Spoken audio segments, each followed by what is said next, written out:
आपण इयत्ता दुसरी मधील पाठ क्रमांक 4 चतुर हिराबाई हा धडा पाहणार आहोत। पहाट झाली, माणिक झोपेतून उठला। बाहेर पाहिले, 2 बैलांपैकी एकच बैल दिसला। माणिकने बायकोला हाक मारली। दोघांनी सगळीकडे बैलाचा शोध घेतला, पण बैल सापडला नाही। दुसरा बैल चोरीला गेला होता। माणिक व माणिकची बायको हिराबाई बैल बाजारात गेले। अचानक हिराबाई ओरडली, अहो, हा पहा आपला बैल। चोर सापडला। आवाज ऐकून चोर घाबरला। तसे न दाखवता तो बोलला, हा बैल माझाच आहे।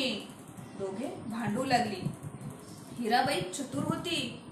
तिने बैलाचा डोळे हाताने बंद केले। चोराला विचारले, बैलाचा कोणता डोळा अधू आहे ते सांग। बरोबर सांगितले तर बैल तुझा।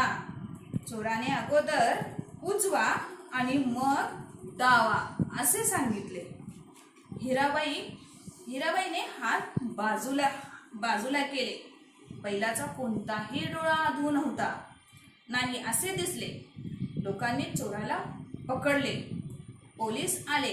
चोराला घेऊन गेले।